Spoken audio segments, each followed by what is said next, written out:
아침에 일어났는데 아무 이유 없이 눈물이 났습니다. 출근 준비를 하면서도, 지하철을 타면서도, 책상 앞에 앉아서도 나는 왜 이렇게 약한 걸까? 라는 생각이 머릿속을 맴돕니다. SNS를 보면 다들 잘 살고 있는 것 같은데 나만 이렇게 무너지는 것 같습니다. 친구들은 열심히 살고 있는데 나만 이렇게 지쳐 있는 것 같습니다. 그럴 때 주변에서 이런 말을 듣습니다. 요즘 사람들은 왜 이렇게 약해졌어? 예전엔 다 참고 살았는데 너만 힘든 거 아니야. 정신력 문제야. 좀 더 긍정적으로 생각해봐. 이 말을 들으면 두 가지 생각이 듭니다.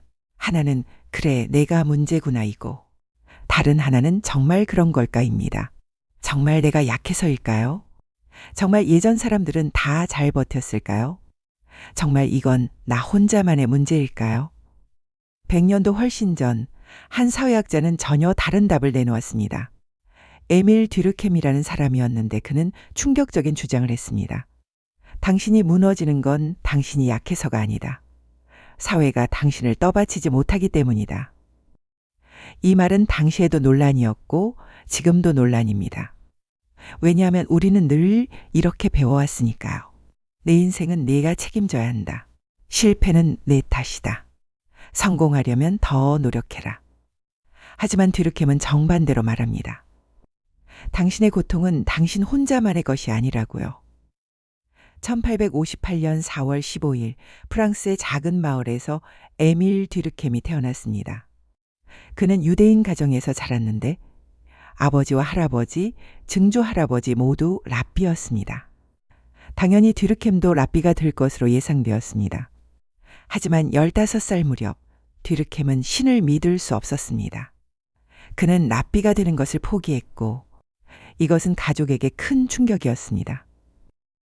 듀르켐은 무신론자가 되었지만 종교적 감수성은 평생 지녔습니다. 그는 궁금했습니다. 종교가 거짓이라면 왜 수천 년 동안 인류는 종교를 믿어왔을까? 종교가 단순한 미신이라면 왜 그토록 많은 사람들이 신을 위해 죽었을까? 듀르켐은 깨달았습니다. 종교의 진짜 기능은 신을 믿게 하는 것이 아니라 사람을 연결하는 것이라고요. 생각해 보십시오. 교회에 가면 무엇을 합니까? 같은 찬송가를 부르고 같은 기도를 하며 같은 의례를 행합니다. 그 순간 당신은 혼자가 아닙니다. 옆 사람도 같은 노래를 부르고 같은 말을 하며 같은 것을 믿습니다. 당신은 공동체에 속해 있고 무언가 더 큰 것의 일부입니다.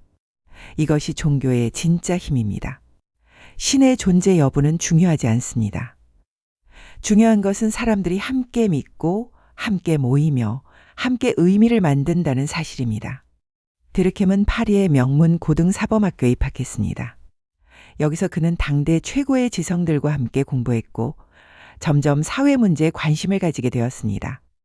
왜냐하면 그가 살던 시대는 모든 것이 무너지고 있었기 때문입니다.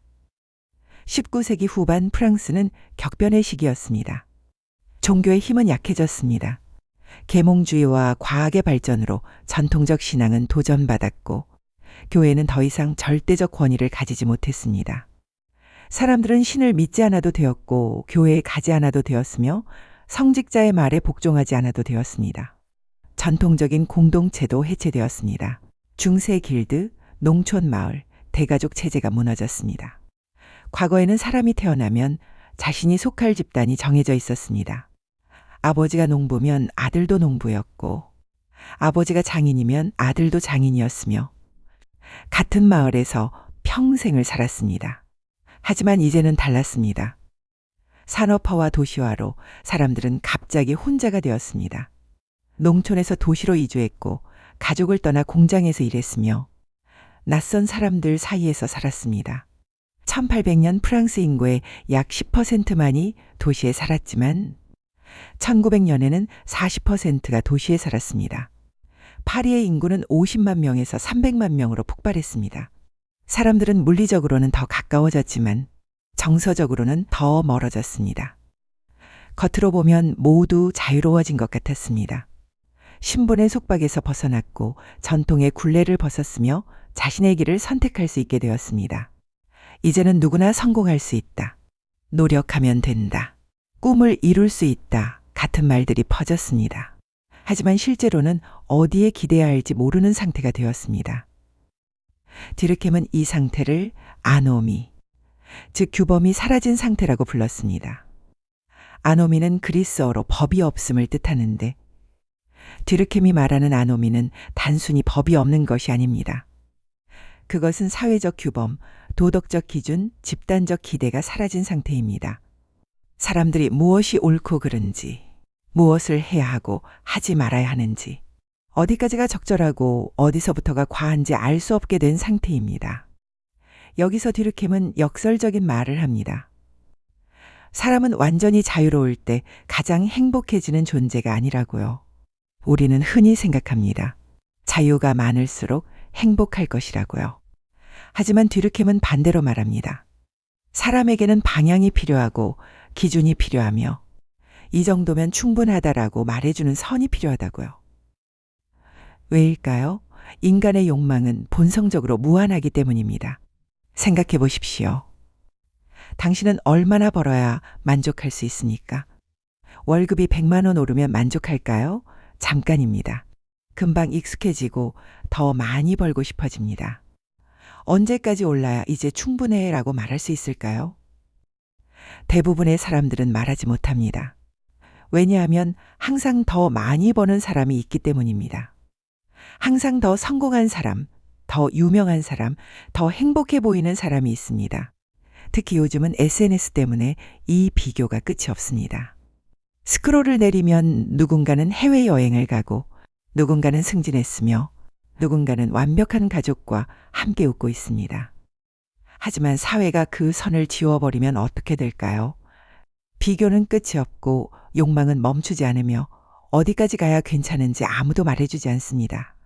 디르켐은 이것을 무한한 추구라고 불렀습니다. 그리고 무한한 추구는 고통을 낳습니다. 왜냐하면 결코 도달할 수 없는 목표를 쫓는 것은 영원한 좌절이기 때문입니다. 예를 들어보겠습니다. 조선시대 농부의 아들을 생각해 보십시오. 그의 목표는 명확했습니다. 아버지만큼 농사를 잘 짓는 것, 가족을 먹여 살리는 것, 마을에서 인정받는 것이었습니다. 기준도 명확했습니다. 이웃들과 비슷하게 살면 되었습니다.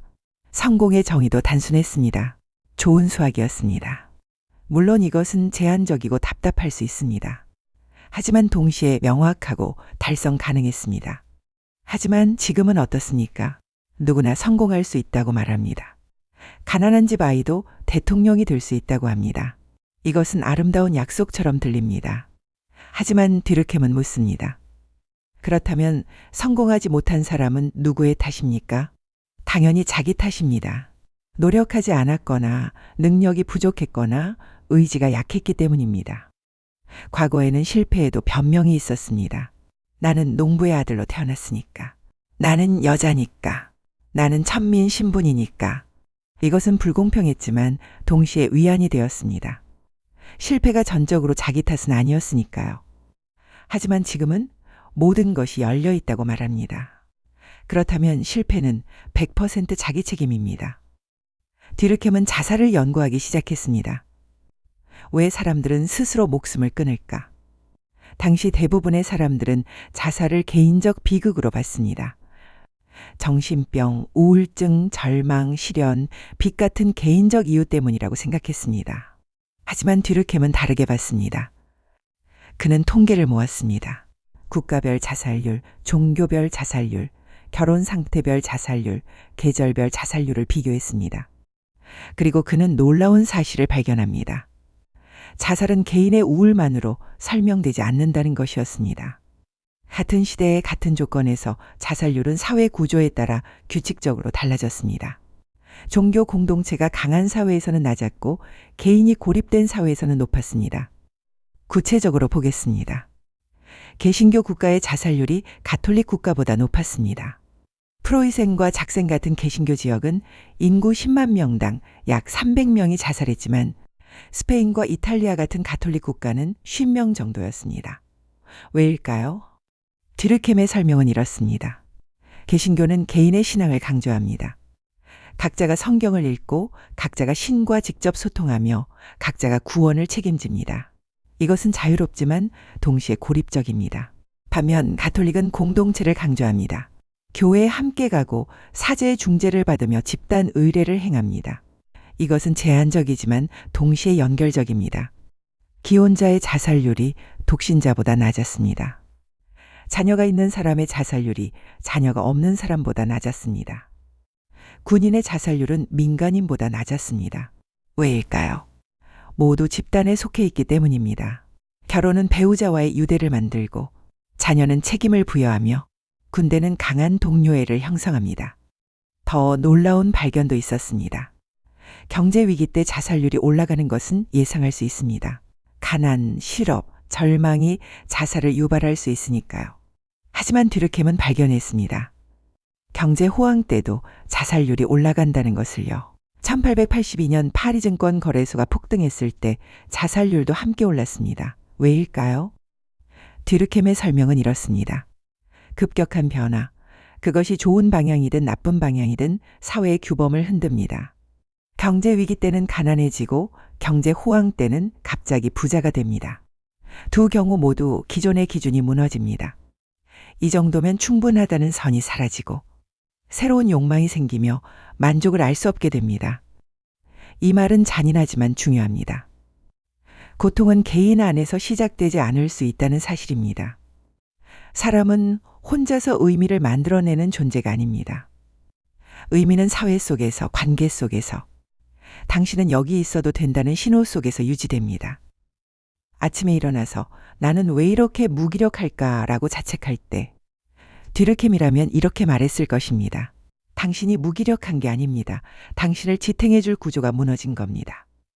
직장에서 인정받지 못해 나는 왜 이렇게 무능할까라고 생각할 때 듀르켐은 말합니다. 당신이 무능한 게 아닙니다. 조직이 당신에게 의미를 주지 못하는 겁니다. SNS를 보다가 나는 왜 이렇게 뒤처졌을까? 라고 좌절할 때 듀르켐은 말합니다. 당신이 뒤처진 게 아닙니다. 사회가 끝없는 비교를 강요하는 겁니다. 밤에 혼자 누워 나는 왜 이렇게 외로울까? 라고 할 때 듀르켐은 말합니다. 당신이 이상한 게 아닙니다. 공동체가 사라진 겁니다. 그 신호가 사라지면 아무리 성실해도 허무해지고 아무리 노력해도 공허해집니다. 듀르켐은 4가지 유형의 자살을 구분했습니다. 첫째, 이기적 자살입니다. 이것은 개인이 사회로부터 너무 멀어졌을 때 일어납니다. 아무와도 연결되지 않고 아무에게도 필요하지 않으며 아무 것에도 속하지 않을 때입니다.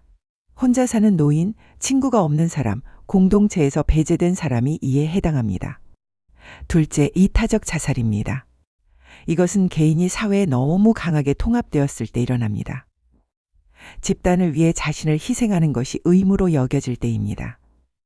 명예를 위해 할복하는 사무라이, 종교적 순교자, 집단을 위해 자폭하는 테러리스트가 이에 해당합니다. 셋째, 아노미적 자살입니다. 이것은 사회의 규범이 무너졌을 때 일어납니다.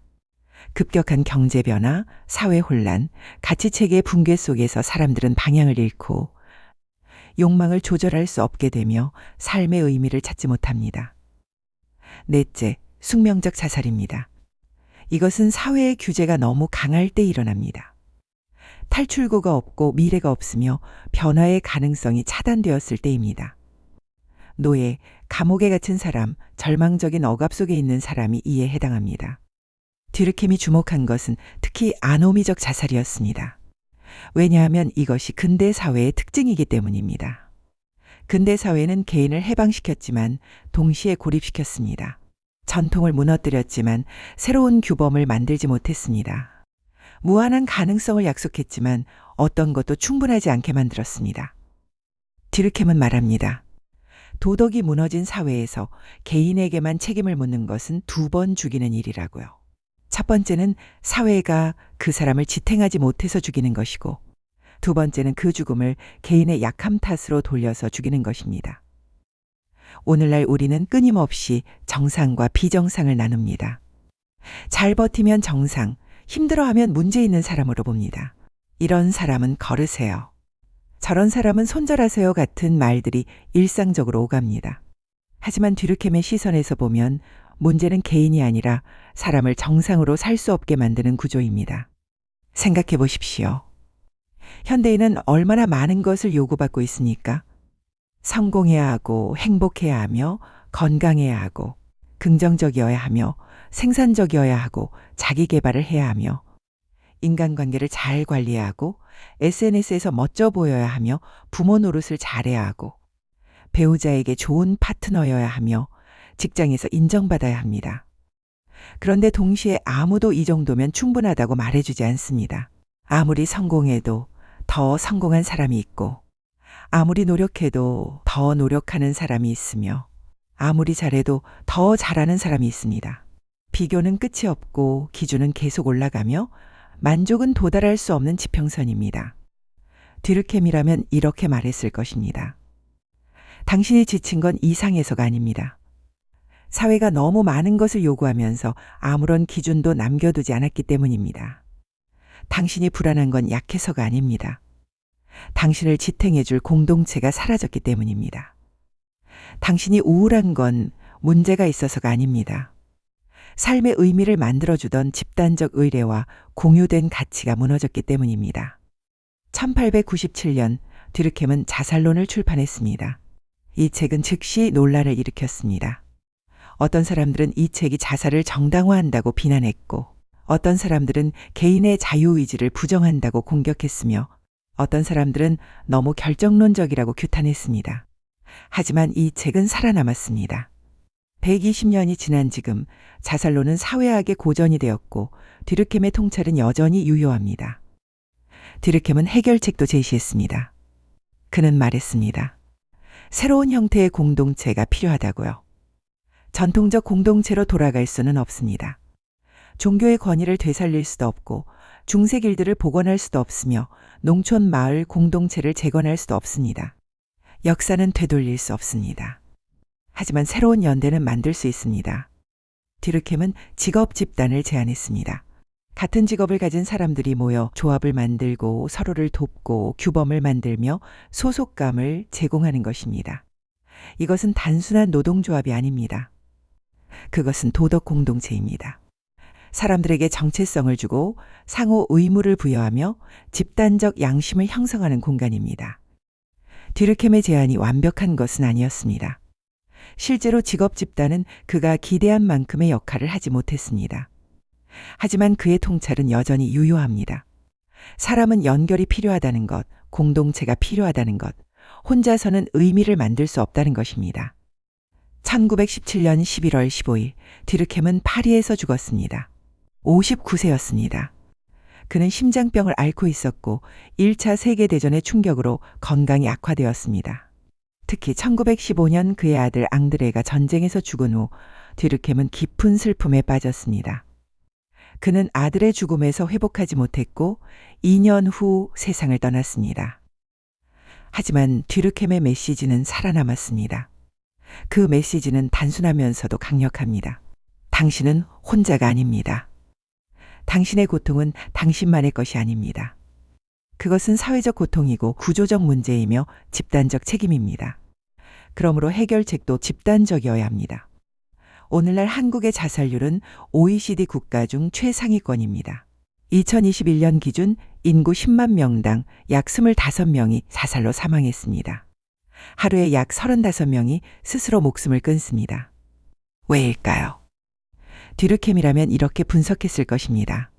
한국 사회는 급속한 산업화와 도시화를 겪었고 전통적 공동체가 빠르게 해체되었으며 강력한 경쟁 문화가 형성되었습니다. 이 정도면 충분하다는 기준이 없고 무한 경쟁을 요구하며 실패는 개인의 책임으로 돌려집니다. 게다가 개인주의가 확산되면서 연대는 약화되었습니다. 가족 유대가 느슨해지고 지역 공동체가 사라졌으며 직장도 더 이상 평생의 소속이 아닙니다. 사람들은 점점 더 혼자가 되고 있습니다. SNS는 상황을 더 악화시킵니다.